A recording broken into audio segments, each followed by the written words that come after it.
I'm Ben Newton. I'm the Environmental Sustainability Director at Central Community College, and welcome to the last Sustainability Leadership Presentation Series of the 2016-2017 year. Central Community College is glad that you have joined today for the presentation by Dan Gompert. We are also fortunate to have such a great group of partners, including the Center for Urban Sustainability at the University of Nebraska, Omaha, Joslin Institute for Sustainable Communities, Metropolitan Community College, the University of Nebraska-Lincoln Environmental Studies Program, and Nebraska Recycling Association, which is formerly WasteCap Nebraska. A couple of housekeeping items for all attendees. You're in listen-only mode, and that will prevent any background noises, but you are invited to ask questions at the end of the presentation, and you can do so in multiple ways. One is to put the questions directly into the WebEx chat box. If you're in a live viewing room, you can give your questions to the room host here in Hastings. You can give those questions to Olivia. And lastly, you can ask questions through Twitter using the hashtag SLPSThursday. Dan will be taking questions during the presentation that you can enter in the chat box, so feel free to ask questions anytime. I'm going to introduce Dan. He's an Information Technology and Systems instructor at Central Community College in Hastings. He's been involved as an instructor and consultant for the past 25 years. He's also been involved in the environmental sustainability across the curriculum committee, as well as the development of the eBadge program here at Central. He has taught courses in green technology, wind, and solar energy. Dan earned his Associate of Science degrees from Central Community College in Computers and Automation and Electronics Technology. He also has a BS in Information Systems from Bellevue University in Omaha. Dan is currently certified Cisco Networking Academy instructor, VMware Academy instructor, and EMC Academy instructor. We are very pleased to have Dan here present to us today on green practices, policies, and attitudes in information technology, past and present.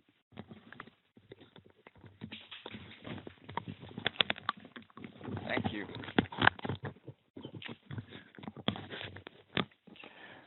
Well, we'll get started.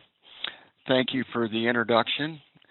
It's a pleasure to be here today. I have quite a bit of material to cover today, but I am certainly open to taking any questions. I'm going to try to bring this down. There's a lot of technology, of course, IT, and we're going to be looking at a lot of the different ways that IT has been developed and how it's changed over the past many years. The topics that I wanted to talk about and to kind of help bring this into focus cover these four areas. What is green technology or green IT? What does it mean? Examining the cost of IT, managing energy in today's digital workplace, and policy versus attitude. So I'm going to expand on each of these. Some of these are, of course, larger than others, but we'll kind of bring everything into focus. I wanted to take a look back and look at history a little bit and talk about the changes in technology over the years. The very first computer was the ENIAC, and it was basically a big calculator. It did 385 calculations per second. It was developed, and you can see a picture here where it filled up a big room, and it only used 150 kilowatts of electricity, but it was enough to dim the lights in Philadelphia when they turned it on. Compared to today's technology, if we look at the cell phone, the iPhone 4, the iPhone 4 is 120,000 times lighter, 400,000 times, uses 400,000 times less power, and it's 1,300 times more powerful. So just in the palm of your hand, in the time frame from 46 to today, that's the change in technology has just been phenomenal. what is green IT? I did a lot of research trying to figure out, well, what is green IT? Because it means a lot, means something different to different people. And I found this topic, and refers to this definition. It refers to the study and practice of using computers and IT resources in a more efficient, environmentally responsible way.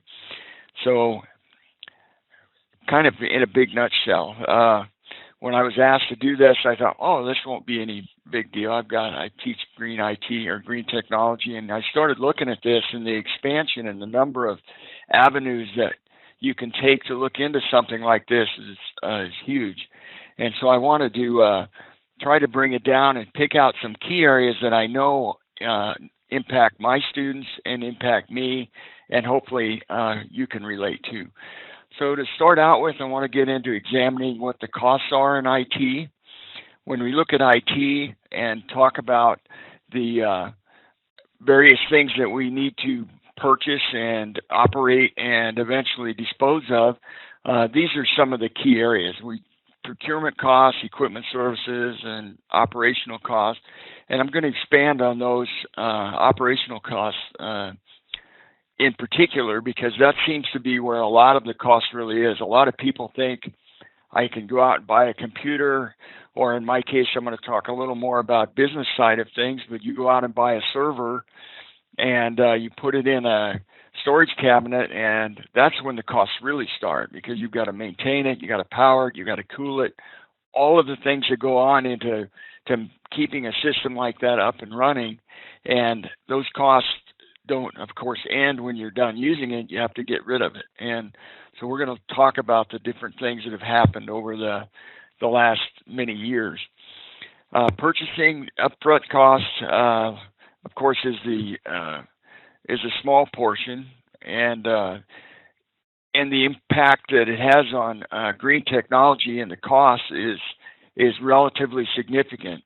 Over the last many years, we've seen a big shift in how computers are manufactured, how electronics are manufactured, and we've kind of became a throwaway society in a lot of respects when it comes to those devices. And so the way things are manufactured, the materials that are used in that, all impact what happens on the end of this, the disposal, but they also help in reducing costs by reusing some of the precious metals and the other things that are involved in the manufacturing process. Some of the materials that we're using today, bamboo, which is used in the manufacture of computer cases and other types of enclosures, have become more and more popular. I even see there's bamboo flooring that people are using, which has been around for a while, but so it's something that's been there and is being used. Plastics is another area, and we've talked about plastics. We have garbage cans. I know of receptacles around here that were made with, I don't know how many, 1,000 milk jugs. And the plastics that you use, it depends upon the kind of plastic you use and whether you can recycle it or not. So in the manufacturing process, a small shift, maybe it might not even cost any more money, but on the end of it, to get rid of it, it can make it much more environmentally friendly if we can recycle it, or if it is a way to reuse it into some other form. Flame retardants, that's another area that has traditionally been an expensive and somewhat dangerous area as far as the toxins and so forth and the chemicals. Back in the early, late 90s, there was an earthquake over in Japan, and at that time there was one or two companies that made all of the flame retardant chemical that was used in cabling that would be used in businesses such as any business with a ceiling that had the return duct for the air conditioning in it. Well, that earthquake wiped out these companies, and the cost of the cabling went up 4- and 5-fold. It was a couple of years before we were able to buy network cabling again that could be used in that way, and people kind of hoarded it. There were companies buying giant supplies so they wouldn't run out of that plenum cable. And so those are just some things that we can look at. Now, on the one side, it's much safer, but on the other side, those chemicals that are used in that are also dangerous. Other things that we talk about are shipping and energy and carbon impacts and what it costs for shipping. So as we move into new technology, we can reduce the size. We see that in phones. We just talked about an iPhone and how much power it has compared to even a desktop computer today. And so by shrinking the size of the electronics and the components, we can also change how much it costs to ship that and still get the same amount of performance or more. And so those are kind of things that are important to think about. In the manufacturing materials, these are all, I kind of made a little sheet here to give you a comparison of the toxins and toxic materials and the eco-friendly materials, just to give you something to kind of gauge against. And so these are the two columns.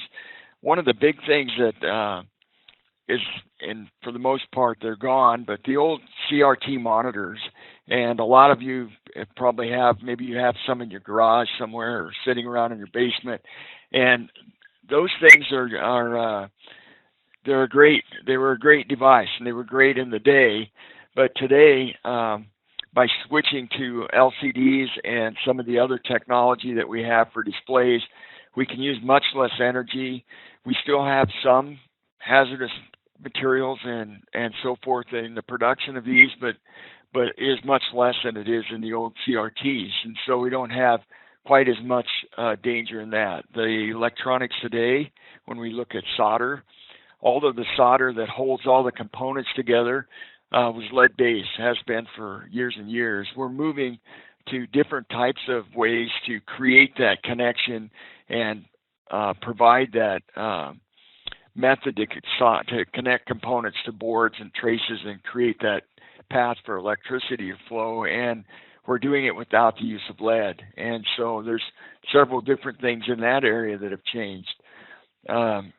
Mercury in the LCD backlight screens, I guess that's the one thing I wanted to mention that is still a toxic material, but there are things that are being done to help improve that.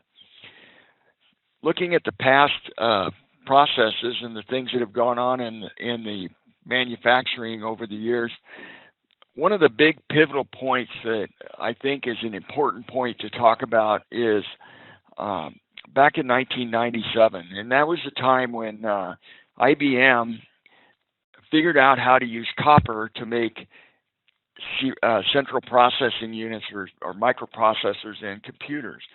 At that time, we were kind of at a standstill about it. We could go to about a gigahertz, and if we went beyond that, the things would get too hot, and they were getting too hot because they were using aluminum inside.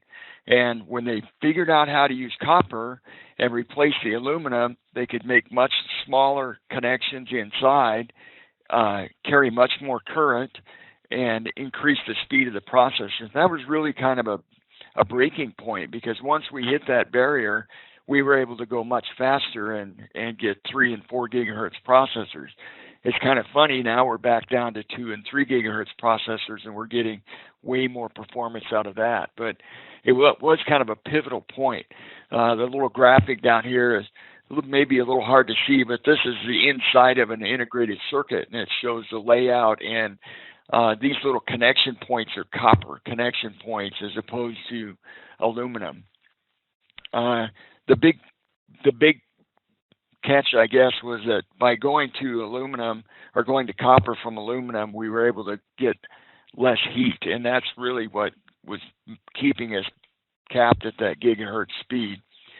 There was a little bit of controversy whether AMD or Intel. If you don't know who those people are, they make processors, and Intel actually designed this, but when all the research I did, it depended on who you read, on who got it first. But anyway, so I thought that was kind of interesting. You'd think that some company that developed this new revolutionary way to make integrated circuits, they would be the first on the market, but apparently some people don't think so. But manufacturing processes, some of the things that have gone on And some of this stuff is still in the future. Some of it's out now or being tested, and one of them is the nanotechnology. And nanotechnology is the use of a very small electronic components down to the cellular molecular level to create circuits, to create all kinds of devices. And so as we move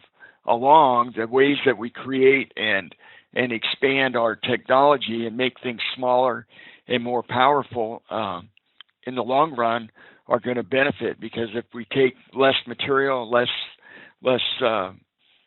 energy to run a device because we can make it smaller and still get the same performance, in the end we're going to end up with less waste and still be able to provide that same demand that the customers want. Some other technology, the block copolymer lithography technology, and I'm not going to spend a lot of time because I don't want everybody to go to sleep, but it has to do with the way chips are made, and a lot of this comes down to a silicon wafer, and most of the components and the integrated circuits and especially processors use a silicon wafer, which is a pure silicon, and on top of that is where they put all of these traces and the other things that you might see. But they figured out ways to make that in kind of a different pattern and a different technology to put that on, which makes it much smaller. And anytime, again, like we increase or decrease the speed, decrease the size, we can increase the speed. All of this is going to come down to processing speed and how fast things can be calculated. Energy demands. Today we have a huge amount of energy being used, and it's kind of I talked about that original computer with 150 kilowatts, and in the day that was a lot of power. Today we're using much more power than that, but we're doing thousands and thousands of times more work. And so it's kind of a balancing act, and when we talk about that, we have to look at that in perspective. And so as we move along through the rest of the material here, I'm going to talk a little more about the use of energy and how we've been able to increase the production and output, and still even though we're relying more heavily and we're using more energy, we are getting a lot more work done. And so those are some things to talk about. One of the big things that happened is efficiency in power supplies. In the past, in earlier electronics, we used what's called a linear power supply. A linear power supply was a big old heavy power supply. If you ever had an old TV and had to carry it out, it probably had a linear power supply. It was a big transformer in it, expensive to make, a lot of copper in there, a lot of other stuff in there, and they moved to a different kind of switching power supply, which is much smaller. Now everything just about has a switching power supply. Everything from the big TVs in here to our monitors to the computers to even the charging circuits to charge your iPhone. A lot of that stuff is all using switching power supplies, and it uses less energy. It's much more efficient, and probably one of the most important things, it's smaller, lighter, and it doesn't take near as much material to build it.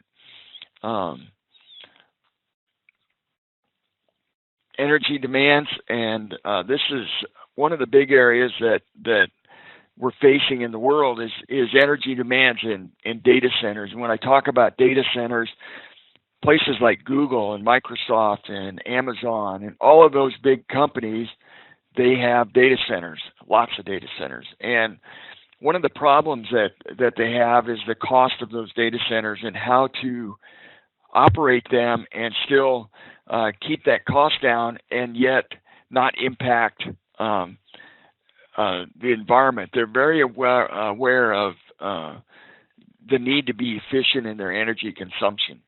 And so they've done a lot of things to do that. One of the ways that they've done that is by increasing the amount of devices that are in a rack. So they can take a rack of equipment and they can pack a lot more devices in there. And they've done that with various cooling methods and other things to help with that. and then they figured out ways on the other side to get more efficient performance out of those. And so right now, in 2014, 2% of the total energy in the country is used by data centers, which doesn't sound like a lot, but 2%, when you think of the entire country, that's a lot of energy. And so everything they could do, even at 2%, is a big deal. So 70 billion kilowatt hours of electricity is what they're consuming. Here's an example of what's gone on because of what they've been able to do in technology with cooling, with the type of electronics they're using, how they've designed the data centers. They have data centers now. They can build them with the old storage containers. They've retrofitted them and bring them in and drop them, connect them up, and they've got data centers. And they have the cooling, they have everything in it. So it brings it down to a really fine, highly tuned development system that provides a lot of advantages, not only in cost savings, but also in the way that the systems will operate and function. And so it takes less to ship them, it takes less to cool them, and because of the way they're designed. The changes in data centers and what's gone on is demonstrated in this graph. And on the vertical column, this is the total electricity consumption in kilowatt hours. And what I want to bring your attention to is right here, about 2008-7, right in there. You'll notice that this black line, the dark black line, goes flat. There's a dashed line that goes up. If we hadn't figured out ways to become more efficient, the use of energy would have went up this dashed vertical line. So because of what they've done with technology in these different data centers, they've been able to maintain a flat line of growth as far as energy consumption, yet still continue to build and expand and build new data centers. So I know many of you have done Google, all of you I'm sure have done a Google search, I would hope. If you haven't, you need to try it. It's really cool. But data centers, that's what Google uses. And when Google started, they had old PCs. I saw the original pictures of Google. It was like in a closet. And they had these old desktop computers stacked up, laying every which way, and they were all connected together, and that was how they started. And so right now, they're just about to reach 100% renewable energy. So because of them and other companies like them, they've developed and designed methods to maintain this flat growth. And so it really is an important thing that has happened. A little bit about dig some history back in here so we can get a little retrospective. Now I see there's some young people here that have no idea what I'm talking about, but I'll throw it out there anyway. Maybe you've seen one on if you ever watched the History Channel or just some antique thing, you maybe saw one. But when I started here, this is what we had: green terminal displays. And what I'm talking about is the old dumb terminals. And they at the time, everything that they were connected to, they had really no processing power. They were just a place to look at with a keyboard attached. And a lot of those, they didn't even have mice. It didn't need a mouse. It was all text-based.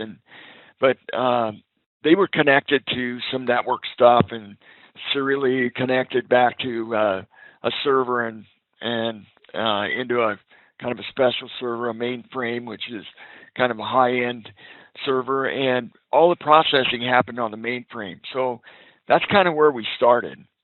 And then as we moved along, we kind of came into the age of PCs. Everybody had to have a PC.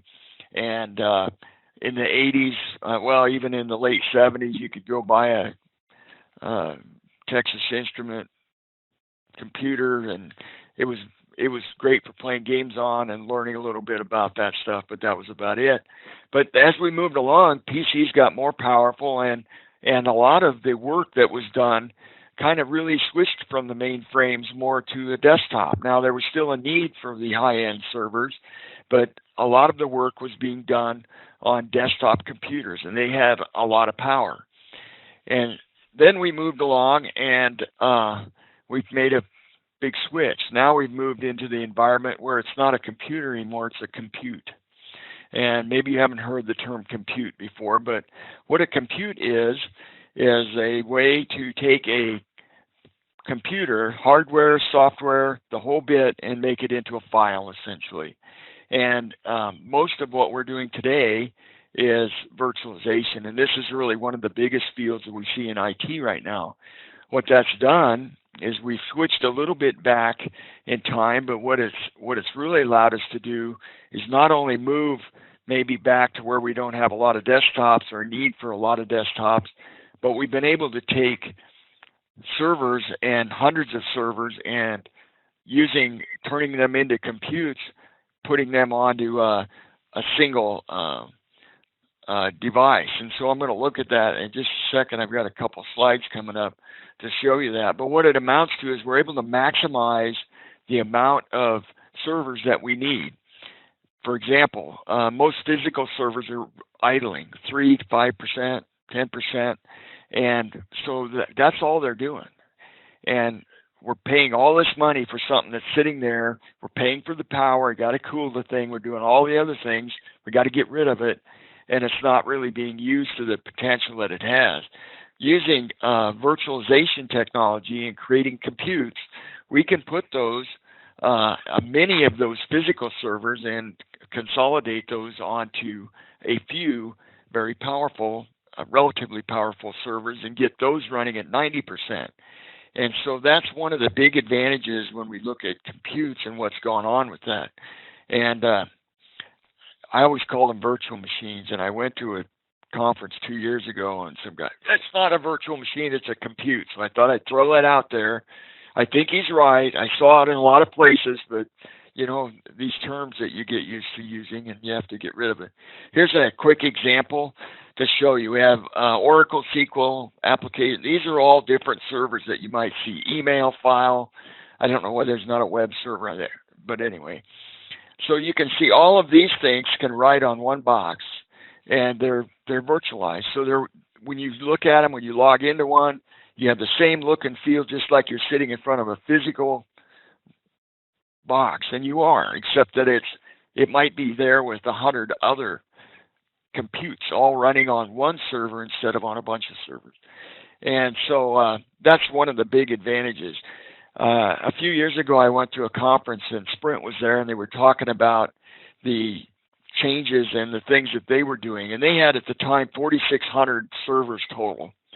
And they looked at those, and they figured 2,000 of those could be virtualized because the other ones had special cards or whatever. And when they got done, they took 2,000 physical servers, turned them into 2,000 computes, and put them on 54 physical virtual servers. So think of the savings. Think of 2,000 devices that every 3 to 5 years you have to replace. You're having to cool 2,000 devices. Now you're cooling 54. You know, all of the things that go on to that, and it comes down to a 37-to-1 ratio of consolidation. So this is where technology is going and where it is. We're doing it right here in my classroom. We've got servers in the classroom doing the same thing. So those are some things that I think are interesting. Here's some management. I just threw that up so you could get an idea. This is one of our new servers in the lab.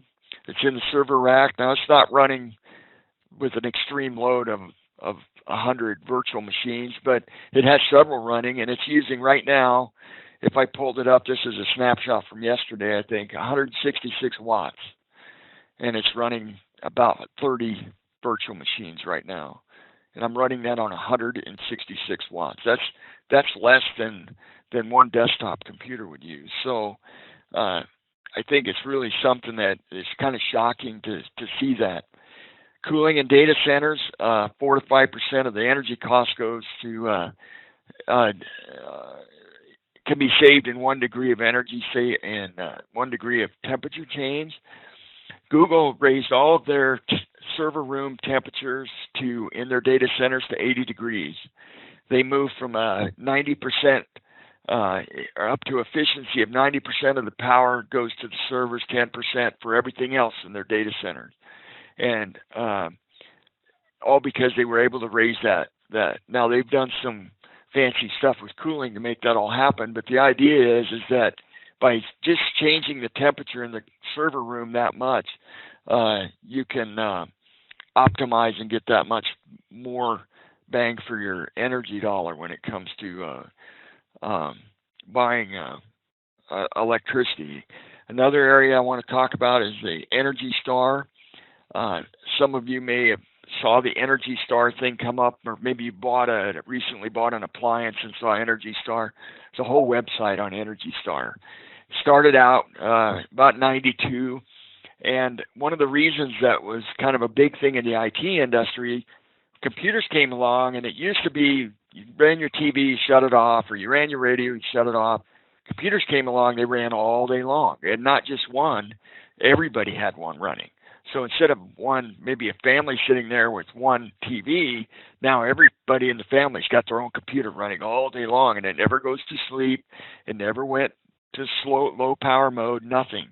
And so had to do something about that. And so that's why we have Energy Star. That's one of the reasons. There's other reasons, but the idea of that is to promote, or to get manufacturers to develop systems that will let the computers go to sleep, go to low power states, and those kinds of things. Right now, if all the computers in the United States were Energy Star certified, now you could still buy computers that aren't Energy Star certified, just like you could buy appliances that aren't Energy Star certified. But if everybody bought Energy Star certified computers, you'd save $1 billion annually in computer costs or in energy costs in this country. I made sure when we bought our servers, they're Energy Star, so because it's important. It all adds up. If everybody does their part, it'll add up. Some other information about greenhouse gases and other savings. Some other options, and this kind of starts to weed into the attitude business that I'm going to talk about, and that has to do with what can we do to change? What can we do as individuals, as companies, and it comes down to a lot of things, but one of the things that can help is telecommuting. Now, it's not a huge percentage that are telecommuting right now. And some of it comes down to old school management. Some comes down to some people are not suited for telecommuting. Some people, if you left them at home to do something, they would never get off the couch, and that would be it. So not everybody's suited to this. But if we look at it, a telecommuter, and these are just some numbers, a business can save $11,000 a year for an employee that telecommutes 2 to 3 days a week. $2,000 to $7,000 a year for the employee. If the greenhouse gas if we were to do this and just look at just this, taking entire state of New York City's workforce off the road, that's what we'd save, or we are saving by telecommuting. 3 to 7 million are working from home. So there's a big potential savings for this, and it's something that I think we'll see more of. Maybe when us old dogs like me die off and we get young managers that are hip, they can figure this out. But we're headed there. Video conferencing, another thing, just like this. If all of us had to travel, think of the amount of energy it would take for all of us to go watch me blabber on about computers for 30 minutes. So it's something that's really important, and it is something that I think that is becoming more and more popular.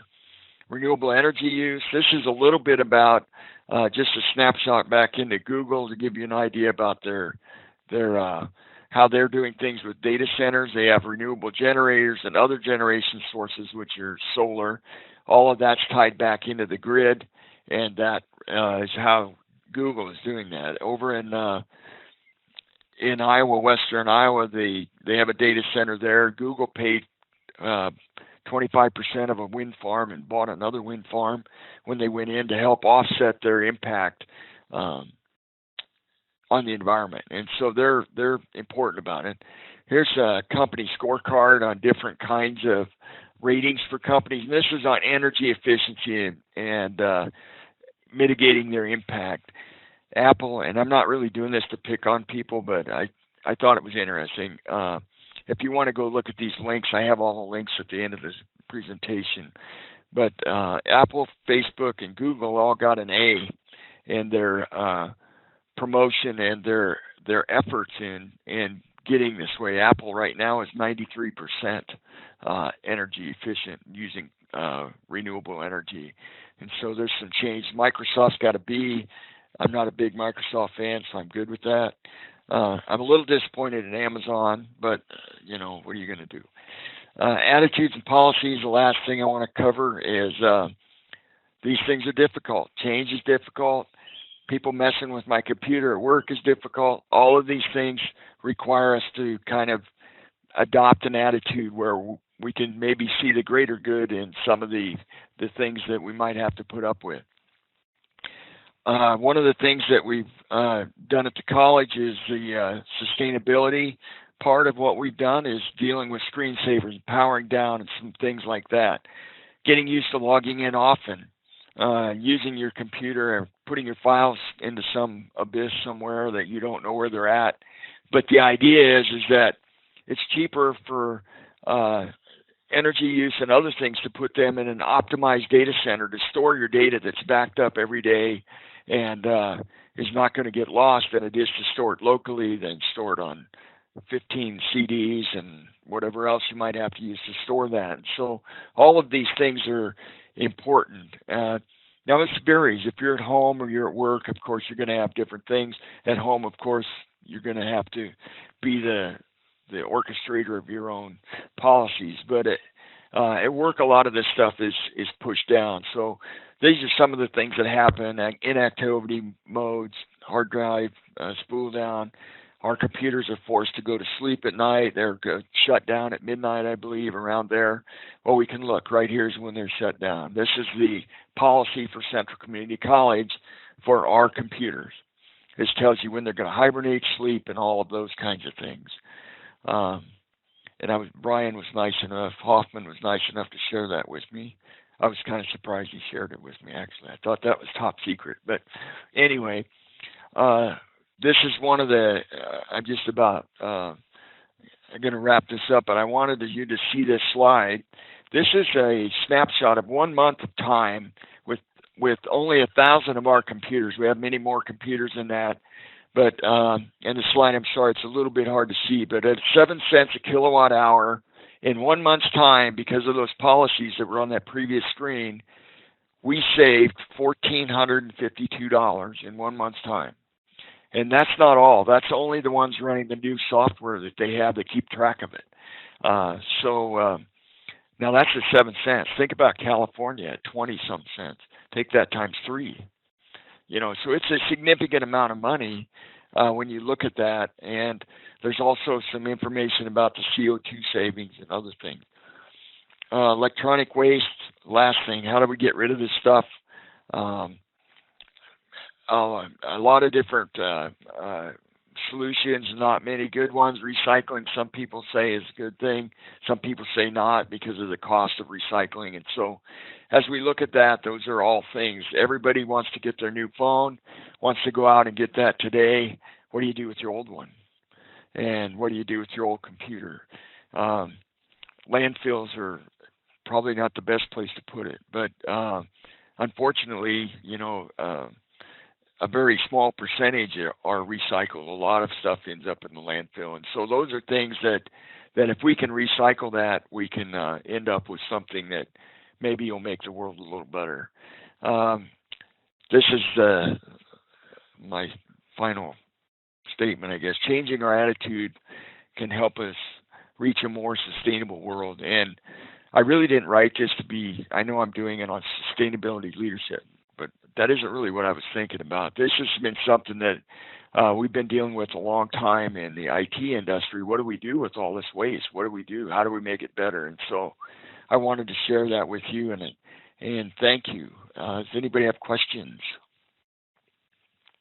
So we'll go ahead and take questions here first, and then we'll go to the online ones. So if you guys want to drop those in the chat box, or you can use Twitter with hashtag SLDS Thursday, or if you're in a live room, just give them to your live folks. And then, Dan, if you just want to repeat the ones in the room, so like briefly repeat them before you answer. Okay.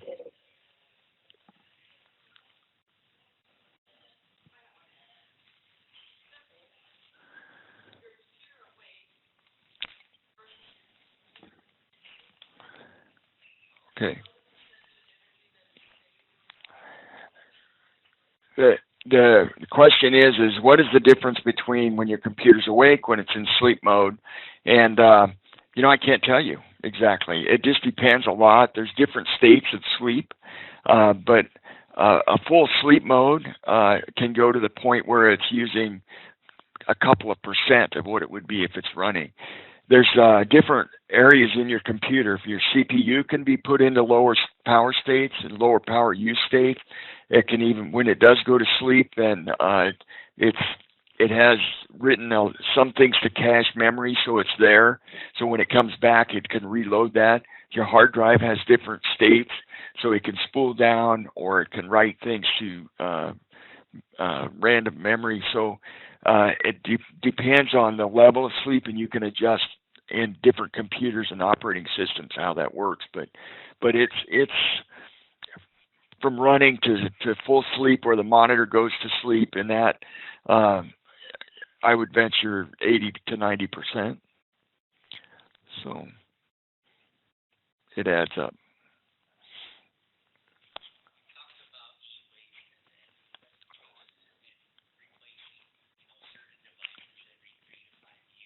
Yes.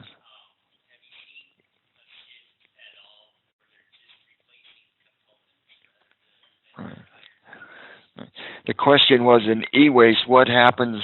We're seeing that shift where people are replacing their phones and whatnot, and what is going on? If there's a shift in, are we just upgrading the device itself by replacing components, or are we replacing the whole device? And really it comes down to the technology and the way things are manufactured. We're building things with large-scale integrated circuits, so one chip could maybe be 3/4 of your telephone. And so to replace that, it gets to be very difficult, and it's almost cost prohibitive. And even repairing, that's one of the reasons like VCRs and a lot of those devices are throwaway now, because the way the technology is gone, they can pack all of the components that used to be separate into one chip. And now that's great, except now you have a device that you can't fix anymore because it costs more just to buy the chip, let alone the technology to remove those very small surface-mounted components and put them back. There are things that you can do, but for the most part, you just have to get another one. The other part of that is, and I talked a little bit about energy savings and how things are going. That shift has happened in the way we can save energy in the technology that is put into building the devices to begin with. Now, cell phones are the one gotcha, because they add more features, but are they really changing? A little bit. I mean, you're doing internet now, fairly significant high-speed internet over your cell phone, which 15 years ago you didn't have that capability to perform like it does. So, but all of that still required some significant changes in the engineering on the device. So, other questions?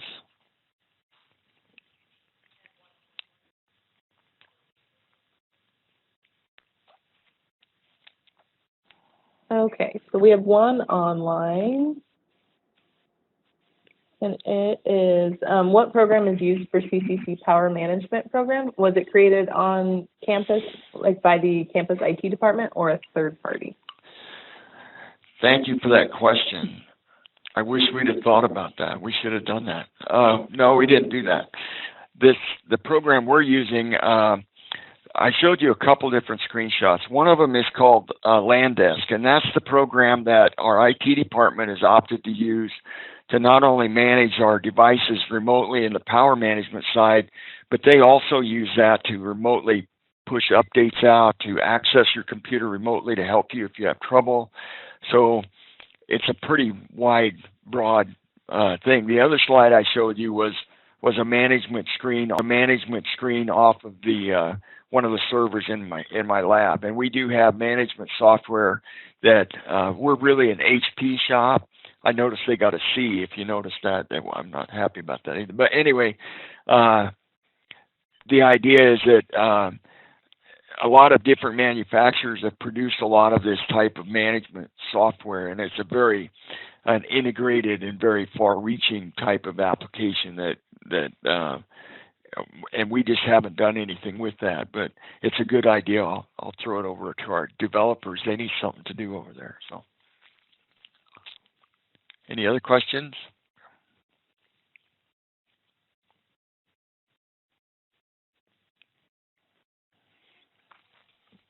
All right, so that is all the questions we have for today. So thank you, Dan, for presenting. It's very interesting. I don't know. I think I know a lot about IT, but I don't actually. So. There's a lot of directions to go. Yes. And so with that, that's the last SLPS for this year. So we will see everybody back in the fall. And so we look forward to seeing you. And Earth Day is coming up April 22nd. So I'm sure there are a lot of Earth Day events going on in your area. So be sure to be on the lookout for those if you're associated with college or university or even your city one. So thank you.